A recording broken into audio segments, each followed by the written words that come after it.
Welcome to Comics Bazaar, the channel of comics commentary and arcana. This video features Wolverine number 36, cover dated February 1991. The cover is by Marc Silvestri, not inked by Dan Green though, inked instead by Joe Rubinstein, which is interesting. It kind of implies that maybe there was a little bit of a rush to the printers for this particular issue, and therefore the services of Joe Rubinstein had to be called in to ink the cover image. But worry not, Dan Green is the inker on the interior Silvestri art. And one little difference I note between Rubinstein and Green's inks is it seems to me that Rubinstein might have been using a ruler on the straight lines of the machine gun that Wolverine is blasting away there on the cover. Different from Dan Green, who absolutely freehand inks what would otherwise be straight lines in his work on Silvestri. On the Wolverine title. So I really like this cover. It's quite unusual to see the likes of Wolverine holding something like a heavy machine gun here, but it makes complete sense in terms of the interior story, which is set in the past in 1937 during the Spanish Civil War. And it's part 2 of a 3-part storyline entitled Blood and Claws. And the It Tolls for Thee is a reference to Ernest Hemingway's 1940 novel concerning the Spanish Civil War, the title of which is For Whom the Bell Tolls. So It Tolls for Thee is a reference to a John Donne poem. That was the reference that Hemingway was making himself, but it has to do with death.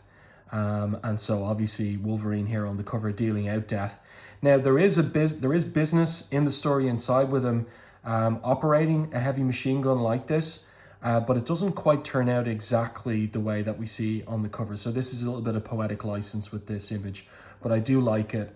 It is different from what you would be used to with Wolverine. Normally he'd just be using his claws, yes? So let's open this one up to the splash page, and it picks up immediately from the end of the previous issue. We have got Ernest Hemingway there driving the automobile. Inez, she is one of the what would the word be, like she is on the side of the Republicans, let's put it that way for the moment. And in the back of the car we've got Logan, and we have got Eugene Judd, aka Puck of Alpha Flight, but having gone back in time to 1937, he has been restored to his, as Logan always puts it, his original size. So he's 6 foot something now instead of the short person he is in Alpha Flight. So yeah, we get a little kind of catch up here on what has gone on so far in Logan's first person narration. And yeah, this is a pretty dynamic splash page. I really like it. Here's the creative team.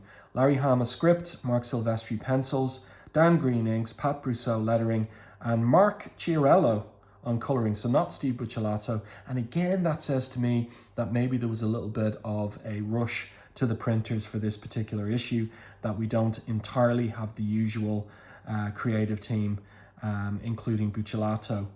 So here we have, as I said, a little bit of explanation. We're busting through a phalangist roadblock with a gorgeous partisan babe and a big-time macho rider. That's Ernest Hemingway here, go figure. And down here there's an editorial explanation, but I think this probably comes from Larry Hama's script. Fascist rebels fighting to overthrow the Spanish Republic, aided by Nazi Germany and fascist Italy. Now there's just an additional point I would make in relation to this, and that is that the Spanish Republic itself was backed by the USSR, and the USSR by 1937 was most definitely under the thumb of Joseph Stalin, and was itself an evil empire.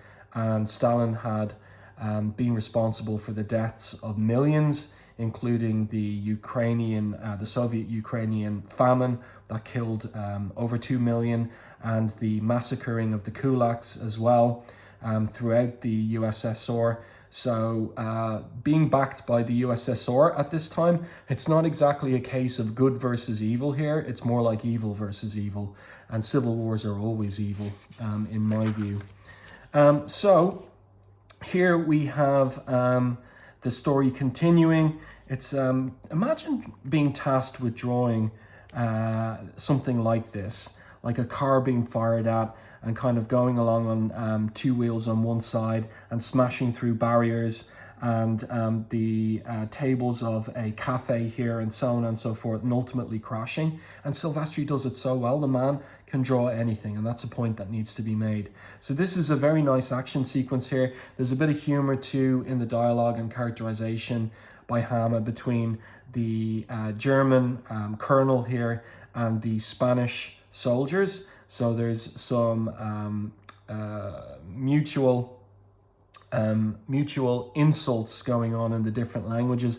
Mow them down, you stupid Spanish person, says the German colonel. Can't you see they're escaping? And the Spanish soldier says, stop babbling at me, you fat pig. I'm trying to shoot that car. I just find that hilarious. That's really good stuff in Hama's script. So everybody gets behind the crash car for cover, but they're being attacked by this machine gun. And so Logan decides to take care of the machine gun and the machine gunner. This is a really nice panel here with those rounds striking and crashing through the ground in front of the car and pockmarking the car as well.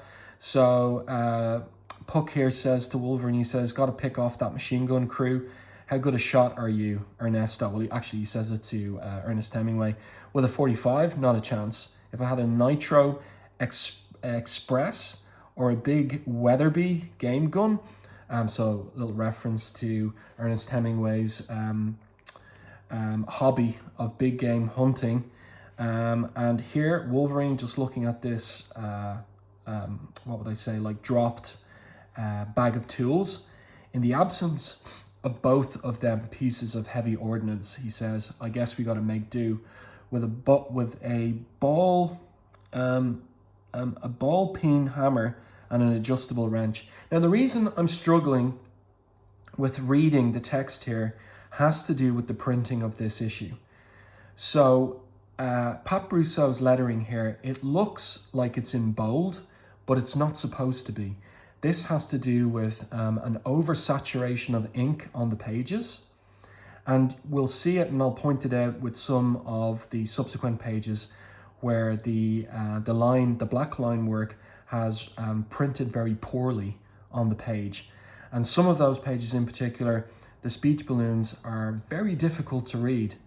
And it's almost to the point that you'd nearly wonder why this batch of the comic wasn't recalled and reprinted. It's that bad in some cases. In any case, this is a nice anchor image here, borderless panel as well, of Logan running just with those tools towards the machine gunner. So you really get a sense of his bravery. Of course, he has his healing factor too. That's a nice DeLuca effect there, where he leaps forward and somersaults over the spray of the machine gun. Nice little bit of comedy as well with the colonel and the machine gunner there. Idiotum, he calls him as he bops him on the helmet for missing Logan. And basically what happens here too is that the trio left behind the car start shooting the soldiers as they're distracted by Logan making his way towards the machine gun nest. And he's caught not quite point blank, but he's caught, shot in the chest and shoulder there. And the colonel thinks Eris tot that he's dead, and the Spanish machine gunner, Si Muerto, dead. But of course, they're in for a big surprise, and that is that he's not dead yet, chump, as he says there. And again, I've pointed this out. I really like this kind of device of Silvestri's. It's actually something I want to practice later on today, where when he has a character who's flat on the ground, he draws their face and cuts a line through the face. So it's almost as if Logan's jaw is under the earth there, but it's not. It gives the impression that he's lying flat up against the ground. It's an interesting little move, and Silvestri does it very well. And as I said, I'm going to practice that later on today on a piece of paper myself. So this is a nice anchor image of Logan striking the soldiers with his tools. It's interesting he doesn't pop his claws here, and it has to be because this is in advance of the revelation that Logan has bone claws. So it would be his belief that since he's time traveled to 1937 and he's in his 1937 body in the same way that Judd is in his 1937 body, that he doesn't have the adamantium, and therefore he doesn't have any razor claws.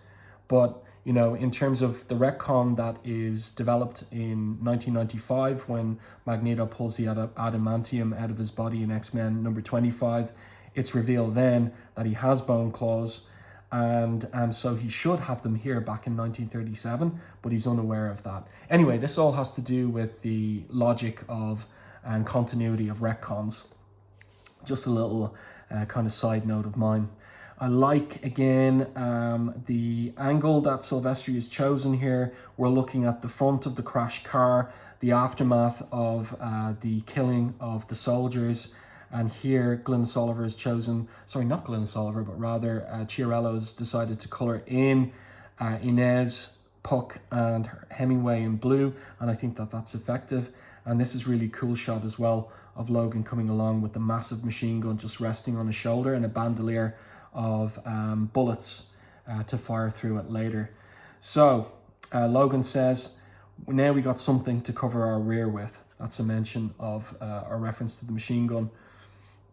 Excuse me, and Judd says, you figure somebody else is on our tail? You bet. Now that's a reference to the fact that it's not just Logan and Judd or Puck who've gone back in time, but also Lady Deathstrike. So cue page turn, and here we pick up with Deathstrike. So she was to be hung from telegraph wire on orders of this captain at the end of the previous issue, and so we see all of that in silhouette. This is a really, really nicely composed panel here. I like the little Dutch angle. I like the fact that Silvestri's chosen to draw it all in silhouette mostly. The implication of Guernica there in the background, the city in the background as well, and the rising smoke from the destroyed city. Interesting too, like the kind of comics, like the comic specific storytelling of this armored vehicle pulling away on its tracks, and then Deathstrike, stepping off the side of the or losing her what's the word, like her ground on top of the vehicle. So this is how they're hanging her, and they call it here macabrely that she's been sentenced to dance the rope end two-step. So the half track moves away, and the soldier there says, a quiet death, Hauptmann, that means Captain Schlachter. She barely twitched. She should have danced longer. She murdered 5 German soldiers. That was at the end of the previous issue. Killed them with her bare hands, apparently. Quite remarkable. Pity we hadn't the time for extensive interrogation. Move the men out, he commands, and away they go. That is a wonderful panel there. Looks like she's dead, hanging. Just really evocative. And there are the vultures circling in the sky and sitting on the telegraph wires as well. Really, really nice work. And I like the colors on this page. I mentioned by accident Glynis Oliver there, because she was she has been the colorist on some of this run. And the palette here recalls her. So I wonder if Chiarello is trying to be consistent with her color schemes in this issue. In any case, Lady Deathstrike is not so easily dispatched, because she is now an enhanced human, a cyborg. And so they realize that one of the soldiers realizes that she's not dead. She's moving, and then she speaks to them. You're a hasty man, Schlachter, she says, hasty like the carrion birds gathering for their supper.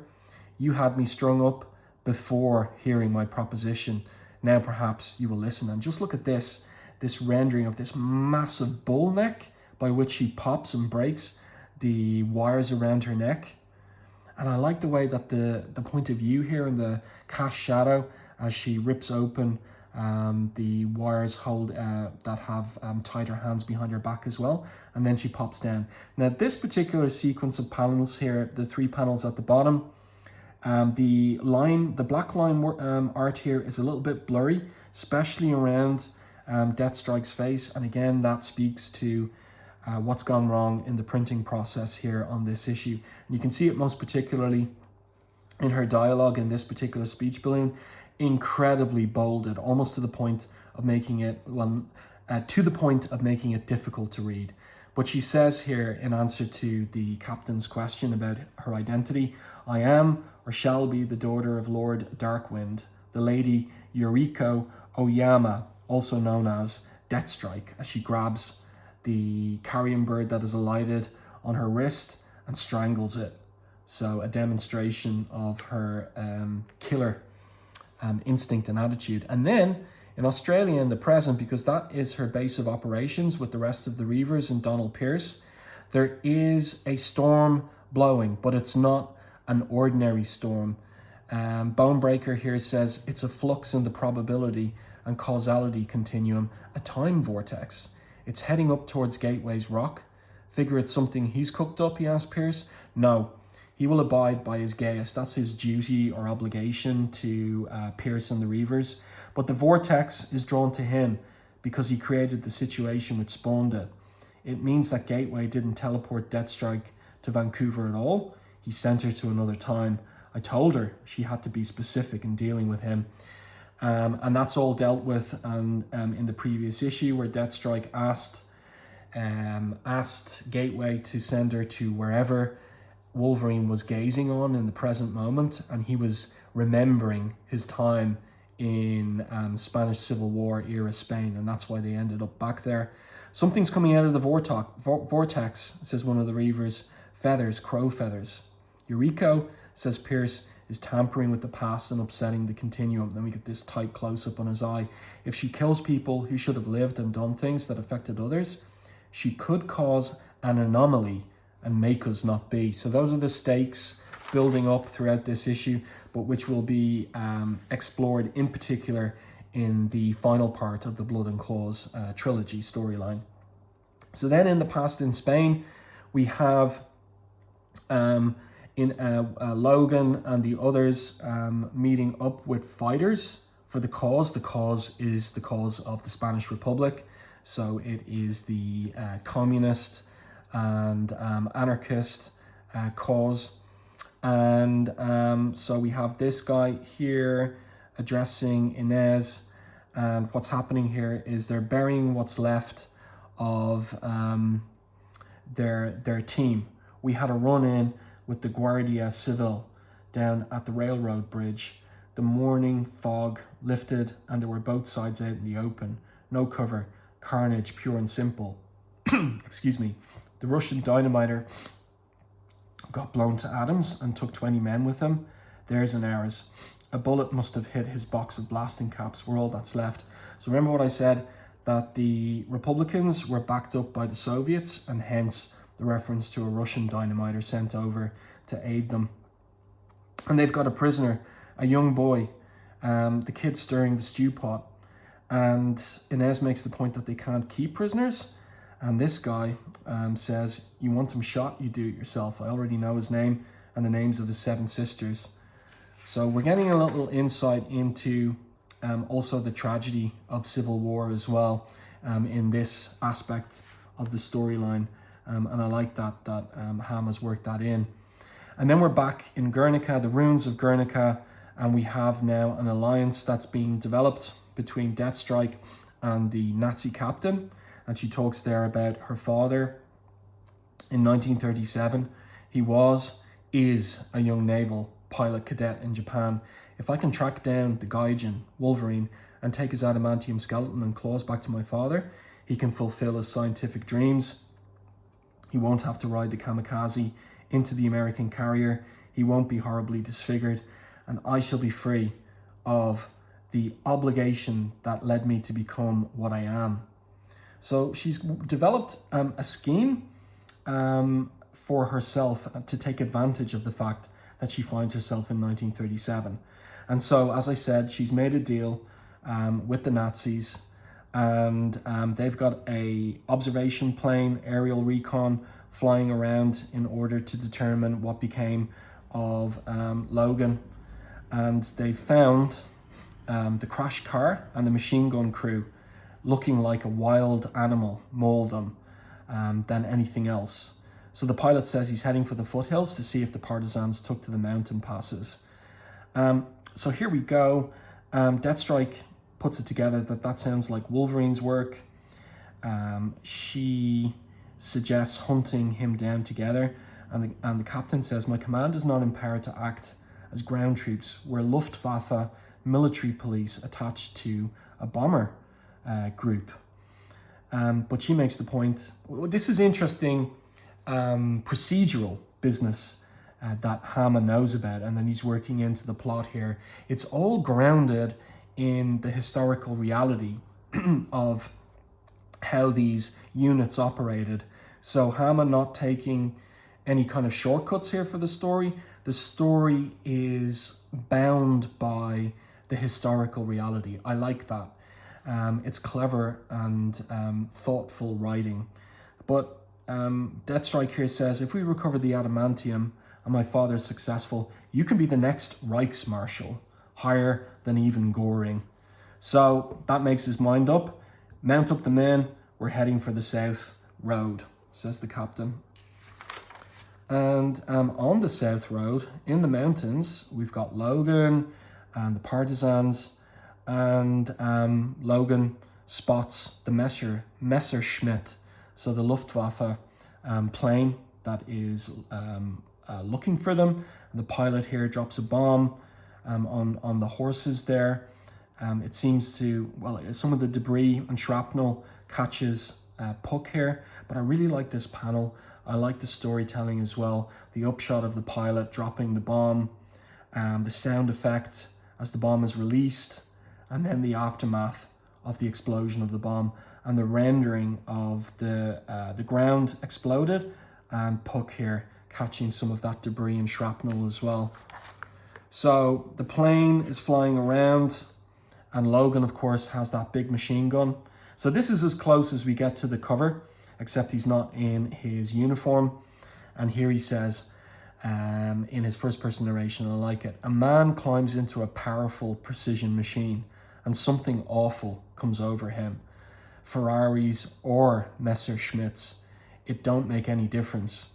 A man feels them big 12-cylinder engines throbbing through the firewall, and the rest of the world had better watch out. Let's face it, this fighter jock is being a Class A weenie, and all weenies ought to have a stick shoved through him and get chucked on a hot grill." So he blasts the side of the nose of the plane, and the pilot realizes he's losing pressure, so the plane is going down, and Logan comes running to find out how Puck is doing, and Inez says he lives, but the wound is a grave one. So there we go. So now they're making their way out of that base. You can see the horses dead there. I like the spotting of blacks and the silhouetting of Logan and Inez and Puck there. We get a look at his face. Nice upshot on his head there as well. And the debate becomes about what to do with the prisoner. They have to kill him, according to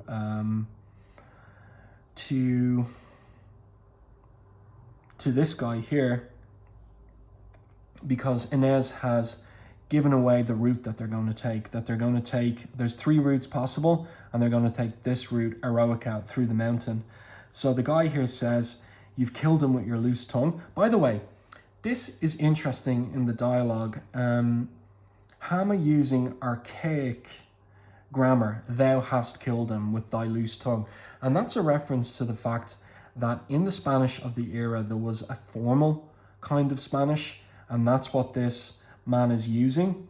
Here with Inez, he's not using the familiar form of the pronouns. He's using formal forms, and that is reflected in the archaic phrasing that Hama's worked into this guy's dialogue. So that's interesting attention to very, very fine detail. Something that you don't have to have here, but Hama's working in because of his carefulness and his concern for the details.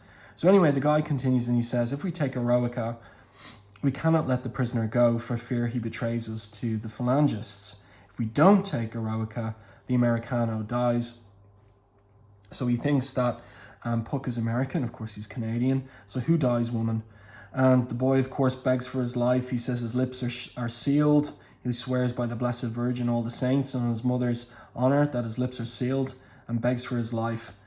And the man says, this is unmanly. Do not shame us in front of the foreigners. That's a really, really kind of grim and interesting detail that Hama's worked in to the dialogue here. But who says this? The boy swears on his mother's honour, Vicente. I think it's Enrico's, this guy. Yeah, it is. Enrico's this guy's name. He says, I think we can trust an oath like that from a good boy like Jaime. Go with God, Jaime. Have a good life. So the boy is grateful and off he runs. But now the guy readies his rifle and says, well, the other guy says, you were kind, Enrico, to give the boy his one last minute of hope and happiness. But of course, we can't really let him go. So he's getting ready to shoot him. And Enrico says, you're a poor marksman, Vicente. It was my favor, my responsibility, and I'm the better shot. I'll make it clean. And Inez is horrified here. She says, Logan, stop him. This is not a good thing. And Ernest Hemingway says, listen to her, Logan. This is a dirty business. And Logan grimly, look at his face. He says he knows what he's doing and it's the right thing. Kapow. And that really is quite the little scene and an insight, so it would seem, into Logan's character, how hard-nosed he is about war and about the horrifying decisions that need to be made in war for survival. And then the scene switches to a roadblock. So we've got the captain and we've got Lady Deathstrike coming up to the roadblock. I like the little detail here in Silvestri's art where the captain is fitting a cigarette into a cigarette holder. He didn't have to do that. He could just have the captain on the phone there. But he adds that in as well. I like that detail. And of course, it's setting up for what happens at the end of the page, where the pilot earlier, who suffered the damage from Logan's machine gun, is arriving back at base, but his plane blows up because the hot engine block ignites the fuel lines. So there we go. The plane explodes. Some of the debris falls on the half-track vehicle here. And this is a great little kind of dark comic scene where the captain here with his cigarette in the cigarette holder uses the fire on the pilot's cap to light the end of his cigarette. And he says, which pass will our quarry take? We don't have enough troops to cover all three. So that's their question. And who arrives except for the boy? He wasn't shot at all. And the boy protests that he's not a deserter when he's threatened with being shot, taken behind a wall and shot. He says, I was a prisoner of the partisans. One was an Ingles, and there were Americanos. It's the bolded text that makes it a little difficult to read. And the captain says, you know much about the partisans. Do you know the pass they take over the mountains? And the boy says, I cannot tell you, sir. I swore on my mother and the Blessed Virgin and all the saints. And even if one of them did shoot at me, they're partisans, boy, says Deathstrike. They shoot even the priests and the nuns. And that is a historical fact. There were around 8,000 religious shot and killed by the partisans, by the communists and the anarchists in the Spanish Civil War. So she makes an historical point there. She's not lying. And the boy says, I swore, lady, at peril of my eternal soul. But now she shows him her fingernail claws and says, listen, boy, you'll welcome the tortures of the pit after you've felt my wrath. So we know the boy, and look, she draws a little bit of blood from him as well. It'd be nice if that was colored in a little bit red there, just to make the point plain that he's going to get tortured unless he gives up the information in the high pass known as Eroica. So that's the one they're taking.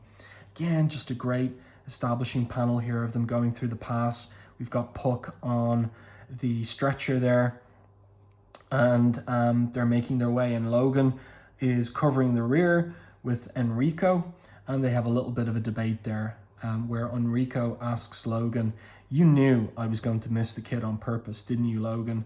And Logan says, yeah, well, everyone misses everyone else when humanly possible in this war. I really like that line. That's a fantastic line. And it really goes to the heart of what I was saying at the beginning. All civil wars are evil and all people know that. And Logan gets to the heart of it with that great piece of dialogue from Hama. I'm going to read it again because I love it so much. Yeah, well, everyone misses everyone else when humanly possible in this war. That's good, says Enrico. I'll remember that one. Well, there you go. And you're not the loutish brute you pretend to be, are you? And Logan says, I don't pretend to be anything. I'm not. And I try not to regret anything I do. So now to... Oh no, Logan continues. He says, you got any regrets about letting that kid go? Something stuck in your craw? I have faith in the boy's integrity, he swore. But, you know, what's he going to do under torture? Wind from our backs. Someone's coming. Logan sniffs. Who don't care diddly about oaths, and who can make a mute recite haiku if she wants to hear it. So he knows that Deathstrike would be capable of making that boy talk. So he tells Enrico to get down. She's here, and her new friends are within rifle range. So Logan can smell the German soldiers as well, that Luftwaffe unit. So he readies himself with the machine gun. He asks for the tripod, and he decides to hold the pass by himself. So he tells them all to get moving, and Inez was about to say something. Hemingway says, I won't forget this. It looks like Silvestri was using photo reference for that close-up on Ernest Hemingway. And Logan says, get away from me with that malarkey. I intend to see you all again when I get through kicking butt. Go get out of my face and leave a man to his dirty business. There's something about this. It reminds me of a scene in A Fistful of Dynamite, or sometimes the title of it is Duck You Sucker. It's a 1970 film by Sergio Leone, starring Rod Steiger and James, oh no, don't tell me that his name is going to, James Coburn. Yeah, and it's about a revolution in Mexico. And James Coburn plays an Irish dynamiter, helping the rebels, Sancho Panza and the rebels in that war. And Rod Steiger plays a guy who's just out for himself, but learns the value of friendship. It's a great movie. If you haven't seen it, A Fistful of Dynamite, Duck You Sucker, I do recommend that you try and get your hands on it and watch it. And there's something of the spirit of that, I feel it, in the subtext of this little scene here, as well as other elements of the story. I'm sure that Larry Hama has watched that film and is an admirer of it. Any case, the captain here tells his team to dismount and advance through the pass. So Logan is there ready with the machine gun, but it jams. So just like I figured, firing pin's broken. So it's not that it's jammed, it's just he can't shoot it. Hit a bum casing when I let rip that burst at the Messerschmitt. What the heck? I'm not too crazy about guns to begin with. Again, this speaks to the level of detailed knowledge that Hama has about something like this machine gun. You know, unless you had that knowledge and experience, there's no way you'd be able to write a scene like this. And then it gives us this moment where it turns out that Wolverine was transported bodily back in time, different from Puck. He says, how's it Puck changed back to his 1937 self and I didn't? So he's got his brown and orange costume under his civilian clothes and his mask in his back pocket. Crazy, but all this teleporting and time warp stuff has got to be Gateway's doing. And who can figure Gateway? Not me, as he pulls his mask on. This is great. And so we know what we're going to get next. The lad's there throwing the grenade at him. That's a nice panel as well, very nicely composed. The explosion, the dust settling, the soldiers coming forward, and then look at this, Wolverine emerging from the dust and debris with his claws extruded. That's a great panel. He says, I don't need to figure out too much, long as I got my near indestructible adamantium lace skeleton and my razor sharp adamantium claws. So these guys are in big trouble, and we see that here in this great anchor image as he goes to town on them. And here, Deathstrike gets off the half-track vehicle and makes her way towards the melee. She says, I'm telling you, to the captain, to stay back and let me do my work. And just, I like the body language here, where she's so casual, walking into the middle of this brutal bloodbath scrap where Logan is laying waste to that unit of soldiers. Wolverine, she calls him out. Come forth and test your claws against mine. Let us rip and tear and smash and mangle. For honor's sake and other meaningless causes. I really like that end line. This is so great. It's very clear that Hama is really gotten into the groove with Wolverine as a character, and that he's really enjoying this storyline, and Silvestri's enjoying drawing it too. It's very plain to see. So the letters here about issue 32, full of praise, of course. I do hope that you enjoyed this review and commentary on Wolverine number 36, part 2 of the Blood and Claws trilogy. Let me know what you think about the contents of this issue yourself. Also, whether you've got a better copy of it than me with better and sharper printing. I'd be interested to learn that. And if you enjoyed my review and commentary, please like the video on YouTube. It really helps the channel. And if you haven't done so already, subscribe to the channel and stay tuned for more content like this.